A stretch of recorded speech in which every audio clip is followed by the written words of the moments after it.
So, something that was cool when I had Dave McMenamin on last week, I want to say on Wednesday, there was a portion of our conversation that I didn't post until, was it yesterday, or it was either Saturday or Sunday that I posted, and it was aggregated. So it was taken, that clip was taken, and it was specifically about Rob Pelinka, and it's going to kind of lead me to my next topic. But from the conversation that Dave and I were having, one of his quotes, he said, as long as Genie's in place, we all know what that means, that Rob Pelinka will also be in place.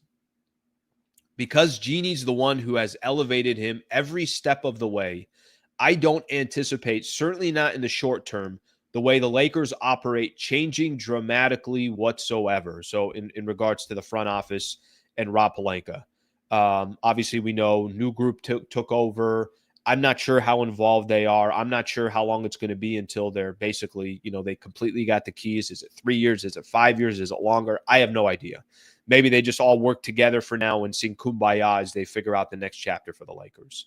But according to Dave McMenamin on our show, and I say our show because it's our show, when we were having the conversation, he doesn't expect a change coming anytime soon. So let me kind of throw this out to everybody, because Rob Pelinka is a very polarizing conversation, I think, amongst Laker fans and maybe some other NBA people and everything else. So I think it's a good idea to kind of have certainly have a chat about this. Is he delivering? I mean, if we look at the full body of work from Rob Pelinka so far as the president of basketball operations, do you think he's delivering for the Lakers? Do you think he's delivering for the franchise and for the organization? Do you feel good or comfortable about the direction that the franchise is going in with Rob Pelinka at the helm? I know those are a couple different questions. The reason why I think this is an important question is because I don't know how many people that I get that say, yes, Pelinka, that's the guy. This is the future, and he's going to be here for the next couple of years, and I feel good about it. But I think I got to remind people here that it's not like Pelinka hasn't done anything in the Lakers organization, all right? The problem with Rob is nobody wants to give him credit for anything. So if I say that under Rob Pelinka, the Lakers traded for Anthony Davis, then people are going to say, well, no, that was all LeBron and Rich Paul. All right, then maybe it was LeBron and Rich Paul. If I say Lakers won a championship in 2020, they're going to say, really, what did he have to do with that? What they're going to do is probably talk more about 2021 and say, well, why did he change the roster after winning an NBA championship? So certainly he gets criticized for that, but he doesn't get any credit for helping put together a roster that helped win a championship in 2020. If I say they got to the Western Conference Finals, what was that, in 2023, something along those lines, I got a lot of people that will say, typically they'll say, yeah, but they got lucky. Their path got fortunate. You might not be wrong there, but nobody gives them credit for getting to the Western Conference Championship. And then the following year, when they're eliminated in 5 games against Denver in the first round, it's like, yeah, that's all Rob Pelinka's fault. Look at this trash roster, and we go from there.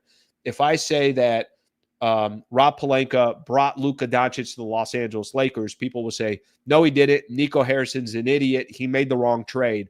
And that's the only reason why Nico Harrison became a Laker. Or I'm sorry, Luka became a Laker.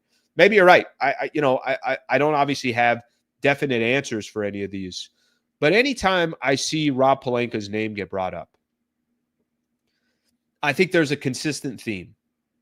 To me, the theme is anything that goes wrong is on Rob.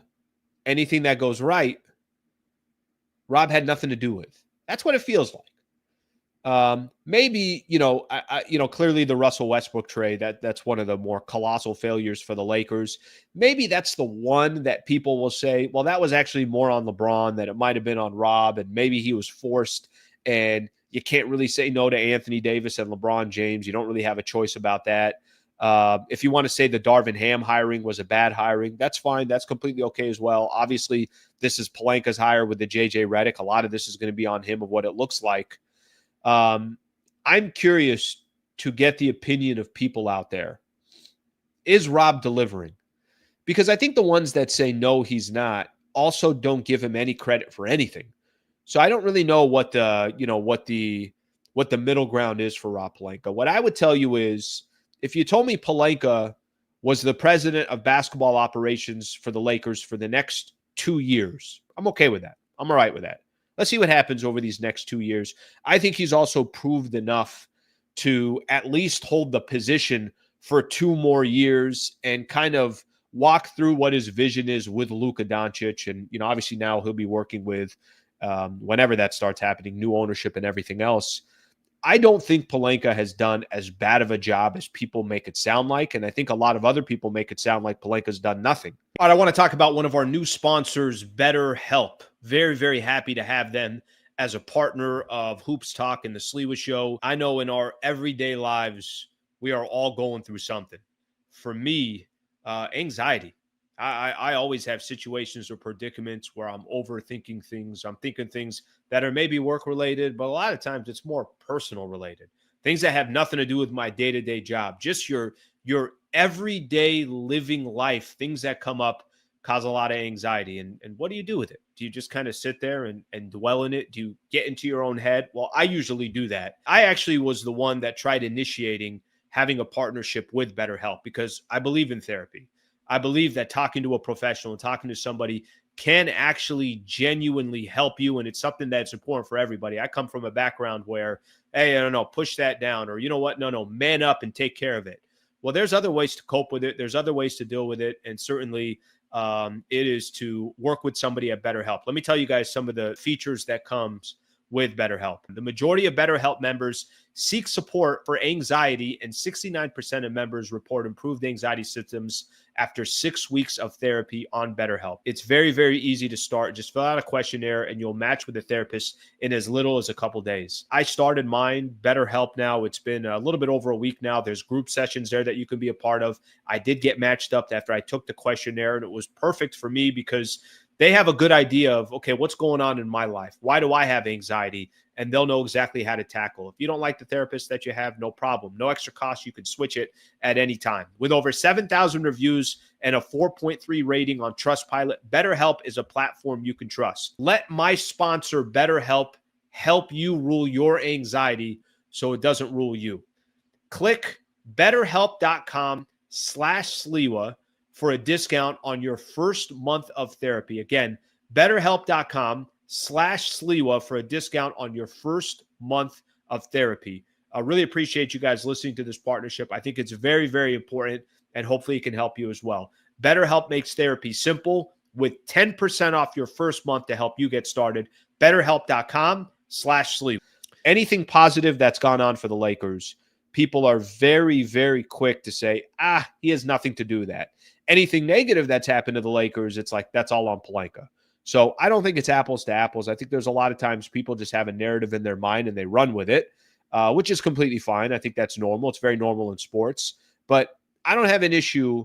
I don't think I have as strong of an issue as other people when it comes to Pelinka. I think Pelinka did his job this offseason. I think he addressed needs that the Lakers had. I thought that the players that he got through the buyout market were the right players. I thought having the flexibility that he has moving forward is the right position for the Lakers to be in. And I think there are times where you say to yourself, let's go all in. And I think there's other times you're like, I'm folding this hand. I'm not going all in with a 7-8 suited. I don't like that. I'm not going all in with a 10 queen when there's an ace on the board. It's just like there's certain times that it makes sense to go all in. Other times it's like, I got to be more patient. I think Pelinka right now is playing a little bit of that patient card, and he also understands he's got an ace in Luka and wants to make sure that when he does use that ace, he's using it properly. Okay, we'll take a look at some of the comments here. Let's see what people got to say. Let's see what they have to say. Let's start here first with some of the supers here. By the way, if you want to throw a super in, feel free to do so. Would greatly appreciate that.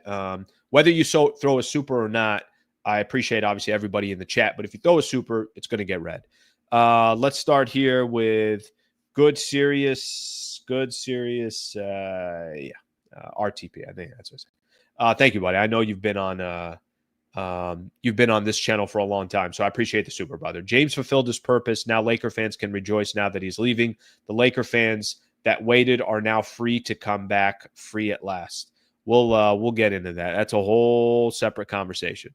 Laker fans are polarizing and not Pelinka. Queen Strawberry, thank you for the super right there. Laker fans are polarized. I agree with that. They are. They're all over the place. There's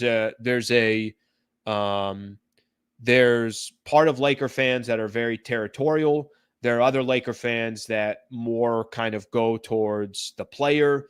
There's other Laker fans that think they deserve a championship every single year and nobody else should have a championship. There's other Laker fans that, the emotions are everywhere. Let's put it that way. For me and what I do kind of day to day, you guys know that this year coming up will be my 10th year covering the Lakers. I started covering the Lakers back in 2016. That's when Lakers Talk started. And, I was doing some stuff on YouTube and then starting to do some stuff on radio as well. So this will be my 10th year covering the team. The franchise, it's a soap opera. It might as well be, what were some of the soap operas? General Hospital. What was the other one? Gosh dang it. My mom and my sister used to all it. Days of Our Lives. That's what the Lakers are. They're just a complete soap opera. So the portion of polarizing from a Laker fan perspective as well, I agree with that. I don't think I argue that at all. Okay, let me look at some of the Pelinka stuff. Rob got lucky. Ayton forced his way to LA. Otherwise, his years long negligence of upgrading the center position was going to be a massive issue. It's already hurt us in the playoffs multiple years. Okay, so here's a perfect example. Whatever you guys want to look at from this perspective, this is a perfect example. Something happened that was positive for the Lakers, and instead of giving credit to the Lakers front office, it was Rob got lucky. That's a perfect example of how typically people view Rob Pelinka with the Lakers. Okay, let's get another one here. Only credit Rob will get from me is the backup plan. Very good point. For when Kawhi ended up choosing the Clippers, nothing else other than that. Now, I don't understand how he wouldn't get credit for Luka.